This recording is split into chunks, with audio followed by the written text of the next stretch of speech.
ایک ہی کہتی ہیں کہ میں دن میں سورہ یاسین پڑھا کرتی تھی، رات کو سورہ ملک پڑھتی تھی. تو کسی نے کہا کہ کیوں پڑھتی ہیں آپ، قرآن کو ترجمے کے ساتھ کیوں نہیں پڑھتی ہیں؟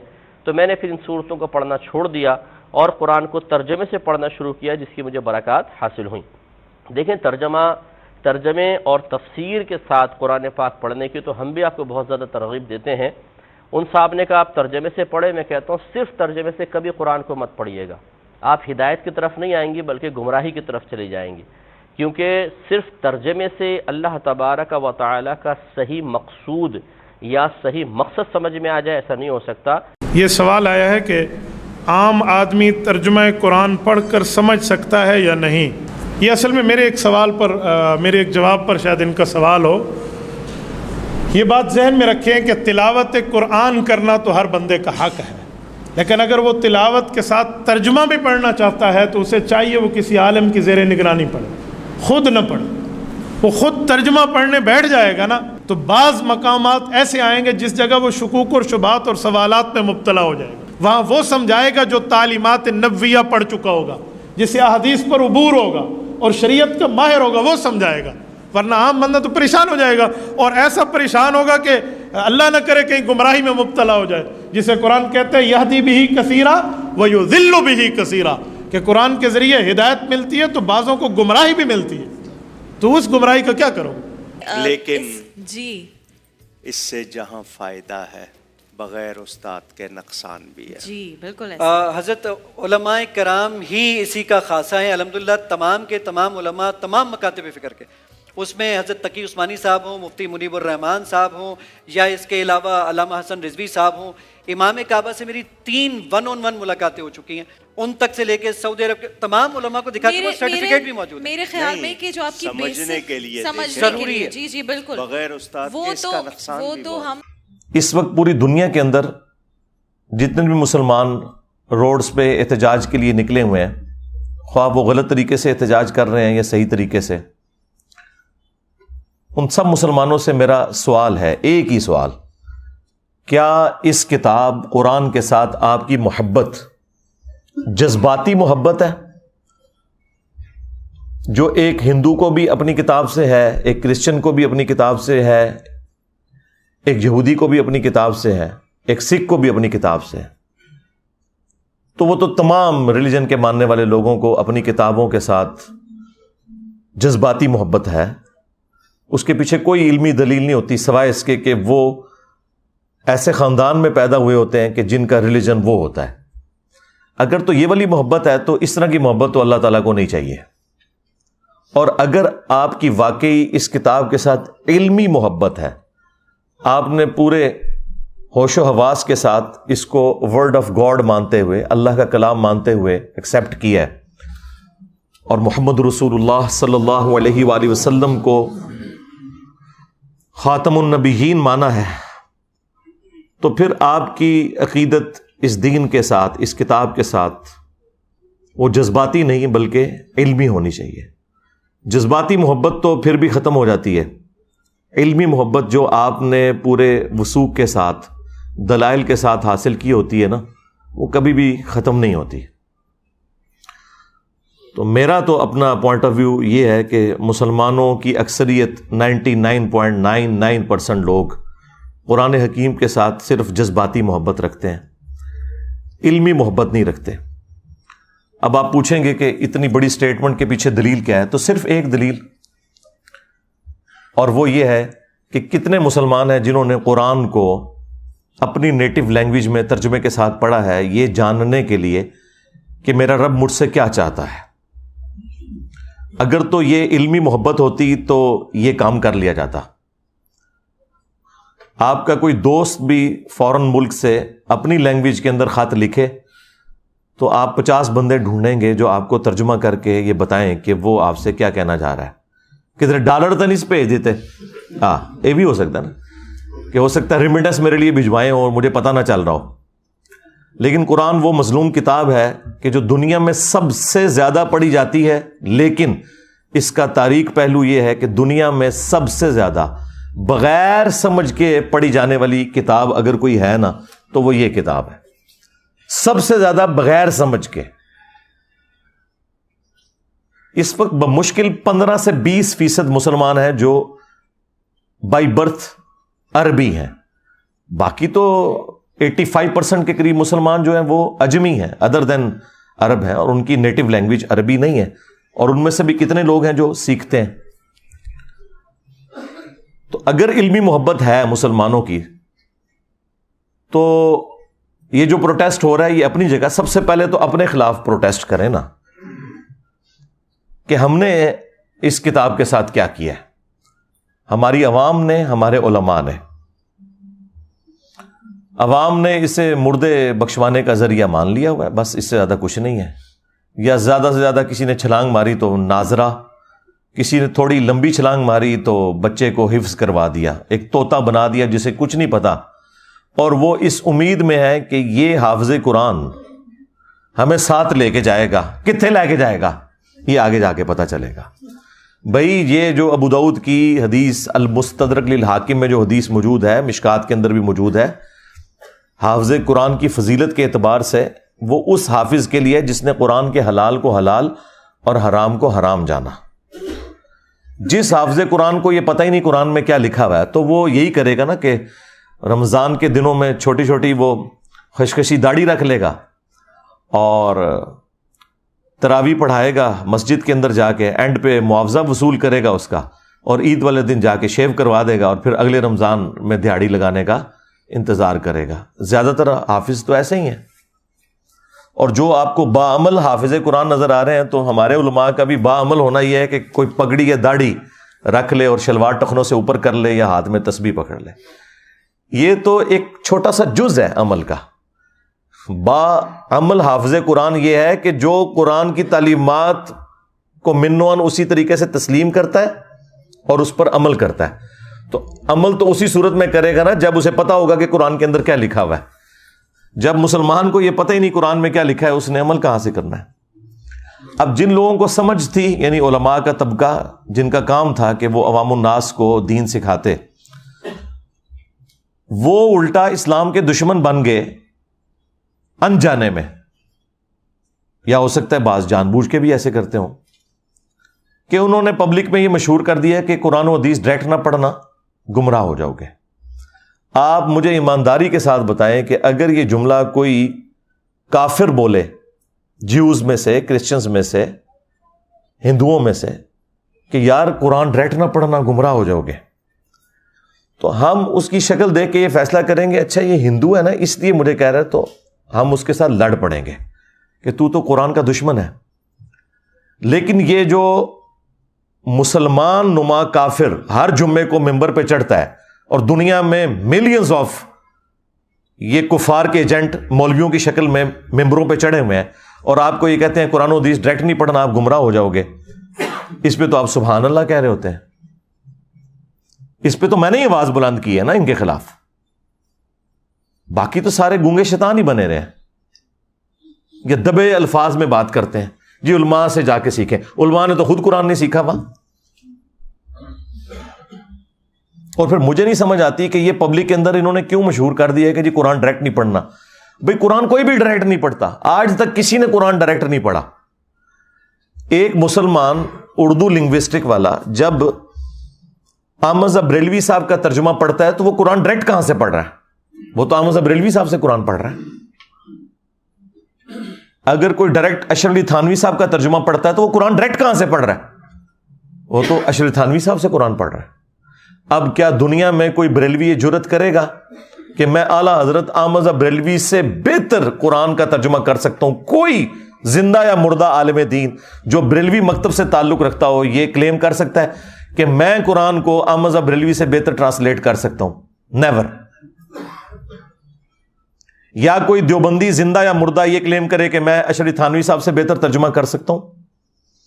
یا کوئی اہل حدیث کہے کہ میں جونا گڑھی سے بہتر ترجمہ کر سکتا ہوں؟ یا کوئی اہل تشیع میں سے کہ جی میں سید فرمان علی شاہ سے بہتر ترجمہ کر سکتا ہوں؟ تو جب ہم لوگوں کو یہ ریفر کرتے ہیں کہ آپ اپنے اپنے مکاتب فکر کے علماء کے ترجمے پڑھیں تو ہم انہی علماء سے آپ کو پڑھا رہے ہوتے ہیں. یہ جو انہوں نے ڈھکوسلا مچایا نا کہ ڈائریکٹ نہیں پڑھنا گمراہ ہو جائیں گے، انہیں کہ ہم ڈائریکٹ پڑھ ہی نہیں رہے، ہم تو پڑھ رہے ہیں آپ کے بڑوں سے. صحابہ کرام علیہم رضوان میں 1% بھی لوگ نہیں تھے جو لکھنا پڑھنا جانتے تھے. صرف یہ تھا کہ قرآن عربی میں تھا، ان کی اپنی زبان عربی میں تھی. نبی علیہ السلام جب قرآن پڑھتے تھے ان پہ اثر ہو جاتا تھا.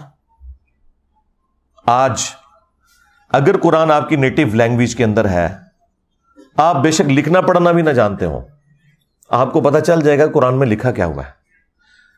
مجھے بتائیں، یہ 11 ستمبر 2001 ٹوئنس ٹاور کا جو اٹیک ہوا امریکہ میں، اس کے بعد جو ہزاروں لوگ مسلمان ہوئے ہیں پچھلی 2 دہائیوں کے اندر، کیا انہوں نے علماء سے جا کے قرآن پڑھے؟ اور ان کی اوقات تو یہ ہے کہ دوسری اذان کے وقت لوگ مسجد میں آ رہے ہوتے ہیں. انہوں نے انگریزی میں قرآن کا ترجمہ پڑھا، اسلام قبول کر لیا. اور پھر ان میں سے کئی لوگ ہیں جنہوں نے باقاعدہ پھر اسلام کے دفاع میں کتابیں لکھی، اور یہاں بڑے بڑے علماء بڑے فخر سے بتاتے ہیں کہ دیکھیں جی یہ فلاں انگریز ہے، اس نے نبی صلی اللہ علیہ وآلہ وسلم کے حق میں یہ کتاب لکھی ہے. اب انہی علماء سے پوچھیں کہ بھئی اس کے پاس تو ڈگری نہیں ہے، تم اس کی تعریف کیوں کر رہے ہو؟ وہ کہتے ہیں ڈگری چھوڑیں، بات بڑی اچھی کی ہے، کیونکہ اس کے نام کے ساتھ انجینئر تو نہیں نہ آتا. ہاں بس چپ کیتے رہو، انجینئر آئے گا پھر دیکھ لیں گے. دیکھیں آپ لوگوں کو میں چھوٹی چھوٹی ایسی چیزیں بتاتا ہوں جس سے آپ کا دماغ کھلے، کہ جب آپ غیر مسلموں کی مثالیں دیتے ہیں کہ فلاں نے نبی علیہ السلام کی شان میں یہ کتاب لکھ دی، فلاں نے یہ لکھ دی، تو یار وہ کوئی ڈگری والے لوگ ہیں؟ نہیں، انہوں نے قرآن بھی اپنی نیٹو لینگویج میں اسٹڈی کیا ہوتا ہے، لیکن چونکہ وہ پوری نیک نیتی کے ساتھ یہ کرتے ہیں، اللہ تعالیٰ انہیں اسلام تک بھی پہنچا دیتا ہے. کئی ایسے لوگ بھی ہوتے ہیں اور ان کی ورکنگ آپ کو نظر آتی ہے اور آپ کوٹ کرتے ہیں، ان کے ساتھ کی ورکنگ آپ کے لوگ نہیں کر سکتے. اور یہی حال یہاں پر بھی ہے. جن لوگوں کو اللہ تعالیٰ نے قرآن کی خدمت کے لیے اٹھایا، آپ دیکھ لیں سارے کے سارے نان مولوی ہیں، چاہے مولانا مودودی رحمہ اللہ ہوں، ڈاکٹر اسرار صاحب رحمہ اللہ ہوں، احمد دیدار صاحب رحمہ اللہ ہوں. یہ سب کے سب لوگ اس مدرسہ سسٹم کی آؤٹ پٹ نہیں ہے، خدمت اللہ تعالیٰ نے ان سے لی ہے. تو یہ جو علماء ممبروں پہ چڑھ کے آپ کو یہ کہہ رہے ہیں کہ قرآن و حدیث ڈائریکٹ نہ پڑھنا گمراہ ہو جاؤ گے، ان سے بڑا اسلام کا دشمن کون ہو سکتا ہے؟ ہم کس حوصلے کے ساتھ ان کی یہ باتیں سن لیتے ہیں. ویسے تو لاجیکلی یہ غلط بول رہے ہوتے ہیں، لیکن ان کے یہ الفاظ کیا قابل گرفت نہیں ہے کہ تم اسلام کی پیٹھ میں چھرا گھونپ رہے ہو؟ اصل میں یہود و نصارہ کے کفار کے ایجنٹ یہ لوگ ہیں جو آپ کے ممبروں پہ بیٹھے ہوئے ہیں کہ جی قرآن و حدیث ڈائریکٹ نہیں پڑھنا. اور یہ کہہ رہے کیوں ہیں؟ ان کو پتا ہے کہ ان کے فرقے کا کوئی عقیدہ قرآن و سنت کے مطابق نہیں ہے. انہیں فوراً فکر لگ جاتی ہے کہ اگر کسی نے قرآن ترجمے سے پڑھا تو پھر مرے ہوئے بزرگوں کو، بابوں کو پکارنا چھوڑ دے گا، ایک اللہ کا پکارنے والا وہ بن جائے گا. ایاک نعبد و ایاک نستعین. انہیں یہ فکر لگ جاتی ہے کہ اگر اس نے صحیح بخاری اور صحیح مسلم پڑھ لی تو اسے تو پتہ چلے گا کہ نماز کا طریقہ تو ایک ہی لکھا ہوا ہے تمام کتابوں کے اندر، سنی ہو یا شیعہ. اور سنیوں کی بھی ٹاپ آف لسٹ جو کتابیں بخاری اور مسلم، اس میں تو نماز کا طریقہ رکوع میں جاتے وقت اور رکوع سے اٹھتے وقت رفع الیدین کے ساتھ لکھا ہے. تو میں پھر اس کو کیسے سنبھالوں گا؟ یہ تو آگے مجھ سے پوچھے گا کہ بخاری مسلم تمہارے مدارس میں اگر پڑھائی جا رہی ہے تو تم لوگ نماز سنت کے مطابق کیوں نہیں پڑھ رہے؟ یہ پیچھے ریزن ہے، ان کے چندے بند ہو جائیں گے. یہ آپ کو کبھی بھی قرآن و حدیث ڈائریکٹ نہیں پڑھنے دیں گے. اسلام کے ساتھ دشمنی یہ لوگ کر رہے ہیں، قرآن کے بڑے دشمن یہ ہیں. اور پھر دیکھیں کیسی دشمنی ہے ان کی. آپ کو یہ قرآن کے حوالے سے بجائے یہ بتانے کے کہ یہ کتاب ہدایت ہے، آپ کو یہ بتائیں گے جی قرآن میں تو لکھا ہے کہ قرآن پڑھ کے لوگ گمراہ بھی ہو جاتے ہیں. یہ سوال آیا ہے کہ عام آدمی ترجمہ قرآن پڑھ کر سمجھ سکتا ہے یا نہیں. یہ اصل میں میرے ایک سوال پر میرے ایک جواب پر شاید ان کا سوال ہو. یہ بات ذہن میں رکھیں کہ تلاوت قرآن کرنا تو ہر بندے کا حق ہے، لیکن اگر وہ تلاوت کے ساتھ ترجمہ بھی پڑھنا چاہتا ہے تو اسے چاہیے وہ کسی عالم کی زیر نگرانی پڑھے، خود نہ پڑھے.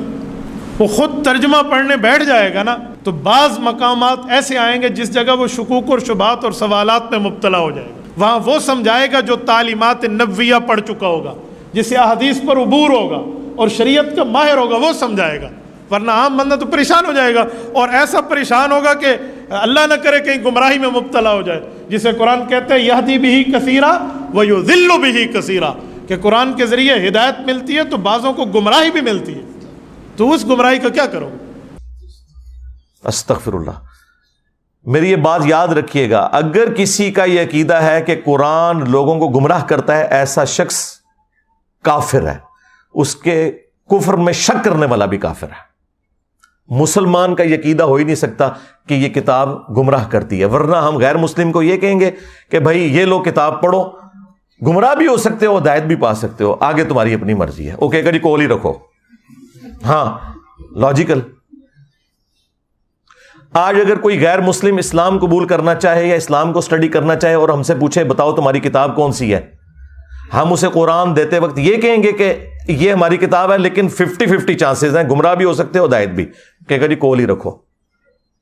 اور اگر کوئی میرے جیسا مسلمان وہ یہ کہے کہ یہ ہماری کتاب ہے، اسے پڑھو، یہ سراپا ہدایت ہے، اور آگے سے اگر وہ انگریز پوچھ لے کہ کیا تو نے بھی یہی قرآن پڑھ کے اپنے عقیدوں کی اصلاح کی تھی، تو 99% مسلمان جو ہے نا اس کا منہ دیکھیں گے کہ نہیں۔ پھر وہ آگے سے اگر یہ پوچھ لے کہ اگر تو نے اس کتاب سے ہدایت حاصل نہیں کی ہے تو مجھے کیوں مشورہ دے رہا ہے، تو ہمارے سر شرم سے جھک جائیں گے۔ قرآن میں کہیں نہیں لکھا یہ قرآن گمراہ کرتا ہے۔ وہ ایک جملہ، جس طرح میرے کلپ یہ چھوٹے چھوٹے کاٹتے ہیں نا، یہ اللہ کا کلپ کاٹا ہوا ہے ان مولویوں نے۔ یہ مولوی اتنے ظالم ہیں کہ یہ اللہ کے بھی کلپ کاٹتے ہیں۔ یضل بہ کثیرا ویہدی بہ کثیرا، یہ اللہ کا کلپ انہوں نے قرآن سے کاٹا ہے۔ قرآن میں یہ نہیں لکھا ہوا تھا کہ یہ کتاب گمراہ کرتی ہے۔ قرآن میں تو یہ لکھا تھا کہ اللہ تعالیٰ اس بات سے حیا محسوس نہیں کرتا کہ وہ بات سمجھانے کے لیے مچھر کی مثال دے یا اس سے بھی کسی حقیر چیز کی، اس کا مقصد بات سمجھانا ہے۔ لیکن جو واقعی بات ماننے والے ہوتے ہیں، اللہ تعالیٰ فرماتا ہے کہ وہ یہ جانتے ہیں کہ یہ قرآن اللہ تعالیٰ کی طرف سے حق ہے، اور جو بات ماننے والے نہیں ہوتے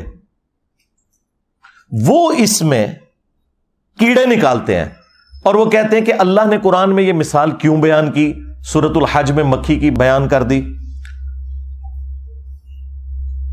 سورہ العنکبوت میں مکڑی کی بیان کر دی، تو اللہ تعالیٰ تو اتنی بڑی ہستی ہے تو یہ چھوٹی چھوٹی مثالیں کیوں بیان کرتا ہے؟ تو اس کے جواب میں اللہ تعالیٰ نے فرمایا کہ جو اہل ایمان ہے وہ تو جانتے ہیں کہ یہ حق ہے تیرے رب کی طرف سے، کیونکہ اس کا مقصد بات سمجھانا ہے۔ اچھا استاد وہ ہوتا ہے جو اسٹوڈنٹ کے لیول پہ اتر کے بات کو سمجھاتا ہے، اپنے علم کا روب نہیں ڈالتا موٹے موٹے الفاظ بول کے۔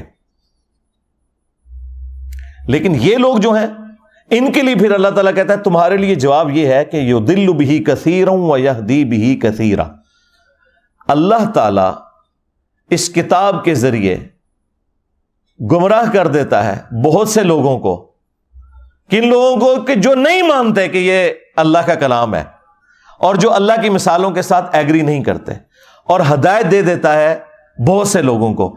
وما یضل بہ الا الفاسقین، اور اس سے گمراہ نہیں ہوتے مگر جو فاسق ہیں، 2 نمبر لوگ جو اترے میں ہیں۔ اس کو مثال سے سمجھیں کہ ایک ہی بارش ہے، وہ اگر گندگی کے ڈھیر پر برسے گی تو وہاں سے تعفن نکلے گا، اور اگر مٹی پہ برسے گی وہاں سے پھول اور پودے نکلیں گے۔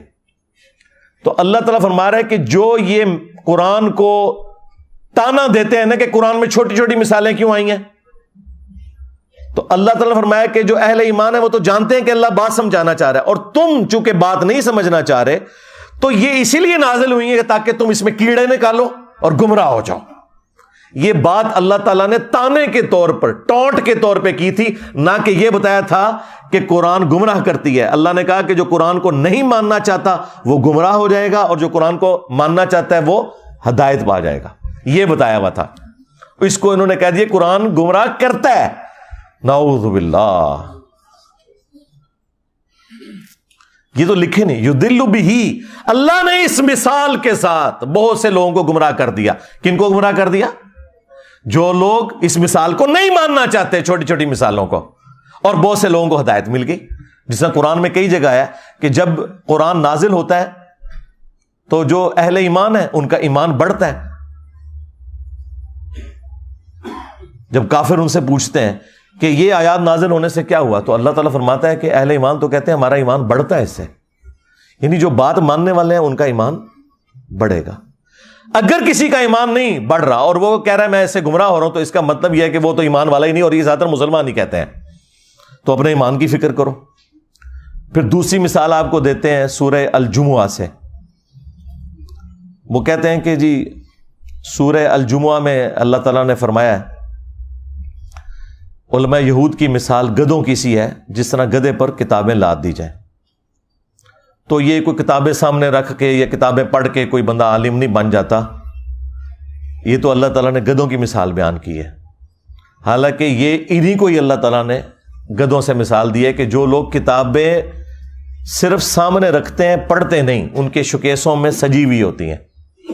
کیوں؟ گدھے پہ اگر آپ کتابیں لاد دیں تو گدھا کتاب کا صرف بوجھ اٹھا سکتا ہے, پڑھ نہیں سکتا.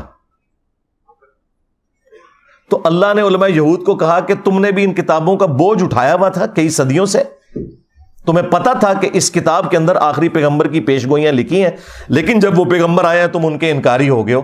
تو تمہاری مثال ان گدھوں کی سی ہے کہ جن پہ کتابیں لدی ہیں, تم نے وہ کتاب پڑھ کر اس پیغمبر کو نہیں پہچانا. کتاب پڑھنے والوں کو تانا نہیں دیا اللہ نے, نہ پڑھنے والوں کو گدھے کا ہے. یعنی آپ کے بھی علماء کو جنہوں نے شوکیسوں میں سجائی ہوئی اور کہتے ہیں قرآن ڈائریکٹ نہ پڑھنا گمراہ ہو جاؤ گے. یہ مثال تو ان علماء کی بیان ہوئی بھی ہے کہ انہوں نے گدھے کی طرح بوجھ کتابوں کا اٹھایا. آج تک کسی نے بخاری مسلم سے نماز کا طریقہ نہیں اپنی پبلک کو بتایا. تو گدھو تم نے یہ بوجھ ہی اٹھایا ہوا ہے بخاری مسلم کا, اس پہ پڑھ کے عمل نہیں کیا. جس طرح علماء یہود نے نبی صلی اللہ علیہ وآلہ وسلم کی پروفیسیز دیکھ کر ان پر عمل نہیں کیا تھا, الٹا رسول اللہ کے مخالف بن گئے تھے. آج تم بھی اسلام کی پیٹھ میں چھرا گھونپ رہے ہو. یہ مطلب ہے اس کا. جی گدھوں کی مثال آئی ہے اور گدھو تمہاری مثال آئی ہوئی ہے. اور یہ گدھے کی مثال بخاری مسلم میں نبی الاسلام نے اپنے امت کے واعظین ان مولویوں کے بارے میں بھی فرمایا کہ میں نے کولو کا جس طرح گدھا ہوتا ہے نا, جس طرح بیل ہوتا ہے نا, اس طرح گدھا بھی ہوتا تھا اگلے زمانوں میں. اس طرح میں نے جہنم میں ایسے لوگوں کو جو لوگوں کو نیکی کا حکم کا کہتے تھے خود کو نہیں عمل کرتے تھے, یعنی کہ مولوی طبقہ علامہ پاڑے والا, تو ان کو میں نے انتڑیوں کے گرد, اپنی انتڑیوں کے گرد جہنم میں چکر لگاتے ہوئے دیکھا ہے گدھے کی مانند. تو نبی الاسلام نے انہیں گدھے کی مثال بیان کیا ہے. قرآن نے بھی کیا ہے, نبی الاسلام نے بھی کیا ہے. قرآن نے تو علماء سو کو کتا کہا ہے. سورۃ الاعراف کی آیت نمبر 175 اور 176 میں بلعام بن باعورہ جو ایک یہودی عالم تھا, تفصیل اس کی المستدرک للحاکم میں موجود ہے. اللہ نے علم دیا تھا لیکن پستی میں گر گیا, دنیا کا کتا بن گیا. اچھا وہ چندوں کے چکر میں پڑ گیا. اللہ نے کہا کہ ہم نے اسے علم دیا تھا لیکن وہ دنیا کا طلبگار ہو گیا. اب اس کی مثال کتے کی سی ہے. جس طرح کتا ہر وقت زبان باہر نکالے ہوتا ہے, چاہے اس کے پیٹ میں کچھ ہو یا نہ ہو, اس پہ بوجھ ڈالیں نہ ڈالیں, اس کی رالیں ٹپکتی رہتی ہیں نا, اس طرح اس کی رالیں ٹپکتی ہیں. یہ چندہ بک لے کے پھرتا رہتا ہے. آج کے دور میں قرآن پہ, سنت پہ, انبیاء کرام علیہ السلام کی تعلیمات پر عمل کرنے والوں کو اللہ تعالیٰ نے کبھی بھی قرآن میں برا نہیں کہا. ہمیشہ ان کو کہا کہ جو نام لے کر اس پہ عمل نہیں کر رہے, یعنی علماء سو.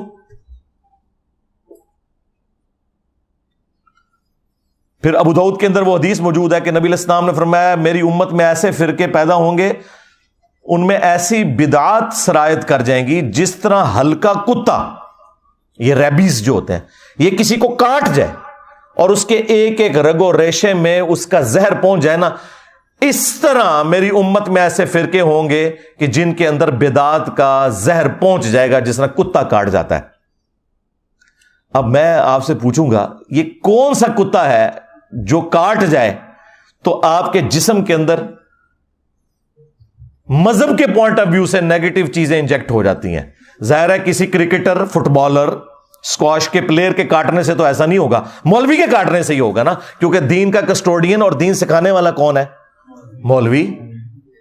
تو یہ ہلکا کتا کون ہے؟ اور اگر آپ کو یقین نہ آئے تو آپ بریلویوں سے پوچھ لیں کہ دیوبندیوں کے علماء کیا ہیں، وہ کہیں گے بلعام بن بورا. ہاں دیوبندیوں سے پوچھیں کہیں گے بریلویوں کے علماء بلعام بن بورا.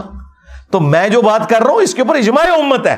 ہاں ذہن میں رکھیے گا، میں نے کوئی ایسی بات نہیں کی ہے کہ جس کے اوپر اتفاق نہ ہو. وہ اپنی اینک لگا کے دیکھ رہے ہوتے ہیں نا، اس لیے ان کو برا لگ رہا ہوتا ہے. آپ کسی بھی مسلمان سے پوچھیں کہ یہ قرآن حکیم میں جو اللہ نے مختلف جگہ پہ فرمایا ہے کہ جو گمراہی کے پیشواں ہیں یہ اپنے ماننے والوں کو اپنے ساتھ جہنم میں لے کے جا رہے ہوں گے، تو اگر کسی بریلوی سے پوچھیں کیا اس سے مراد احمد بریلوی صاحب ہوں گے، کہے گا نہیں یہ تو دیوبندیاں کے بارے ہے. دیوبندیوں سے پوچھیں وہ کہیں گے احمد بریلوی کے بارے میں، اور یہ کہتے ہیں وہ کتابوں میں بھی لکھا ہے. نہ تسلی ہو تو المحند علی المفند اور حسام الارمین پڑھ کے آپ دیکھ لیں. شیطانی لشکر کہہ دیا ہے، کتا تے شاہی کوئی نہیں، شیطانی لشکر. شیطان سے بڑا تو اللہ کا کوئی دشمن نہیں نا اس پلانٹ ارتھ پہ، اس کائنات کے اندر سب سے بڑا گمراہ شخص اگر کوئی ہے نا شیطان ہے.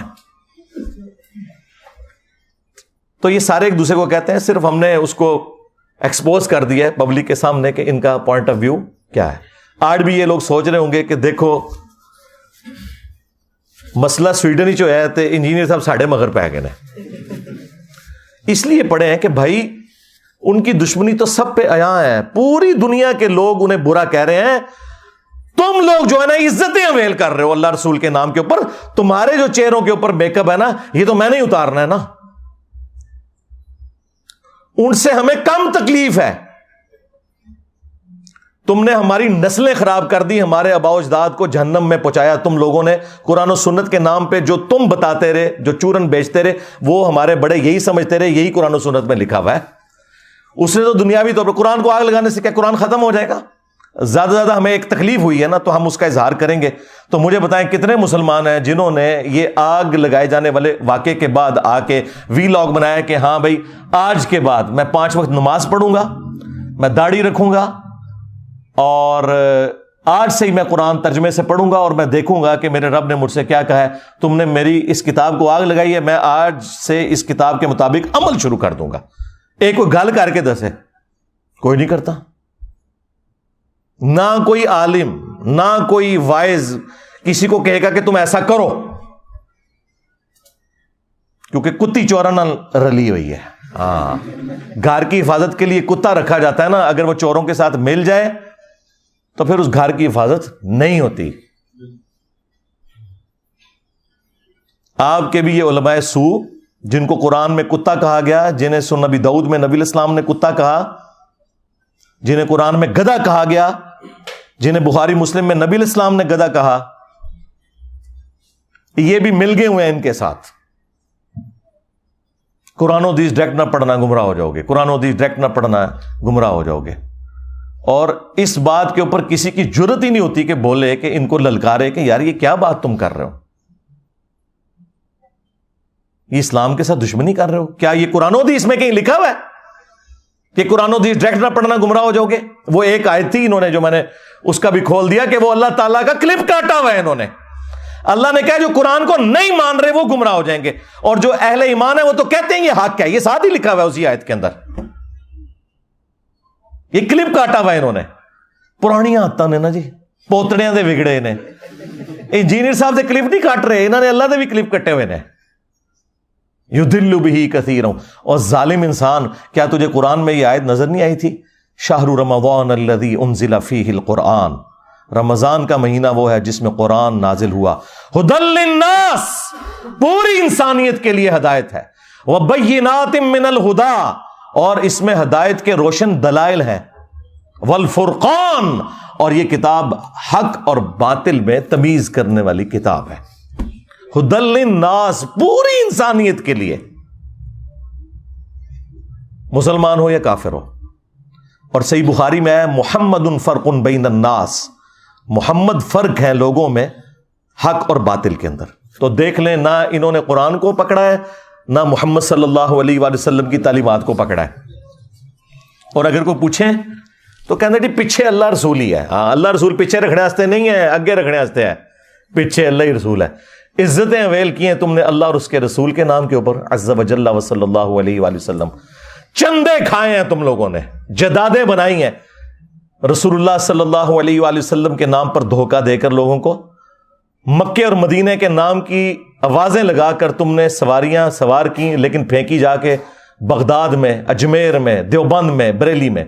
غداری کی ہے تم لوگوں نے, اور دیکھو پھر اللہ تعالیٰ نے تمہارے اوپر بلائے کتنی بڑی چھوڑ دی ہے. جو کہتا ہے کہ میرے نبی عیسیٰ ہے ہی کوئی نہیں, تیرے بابے تھے شے ہی کوئی نہیں. اس تکلیف کا اندازہ آپ کو ہوگا جب آپ دعوت کا کام کریں گے. پھر آپ کو پتہ چلے گا انجینئر صاحب تو بہت نرم ہے, وہ تو خالی شعر پڑھتے ہیں, ان کے ساتھ تو کچھ اور ہونا چاہیے. یہ قرآن کے ساتھ غداری ان لوگوں نے کی ہے. اگر آج مسلمان اس واقعے کے بعد یہ ایک سبق لرن کر لینا کہ ہم نے خود بھی قرآن پڑھنا ہے ترجمے سے, قرآن کی تعلیمات کو سیکھنا ہے اور اپنی اولاد کو بھی سکھانا ہے, تو میں کہتا ہوں یہ نقصان کچھ بھی نہیں ہے اگر ہم یہ کرنے میں کامیاب ہو جائیں. قرآن حکیم میں اللہ تعالیٰ نے تو آپ کے پروفٹ صلی اللہ علیہ وآلہ وسلم کا جو انسٹرومنٹ آف دعویٰ ہے نا وہ قرآن بتایا. وَأُوحِيَ إِلَيَّ هَذَا الْقُرْآنُ لِأُنذِرَكُمْ بِهِ وَمَنْ بَلَغَ.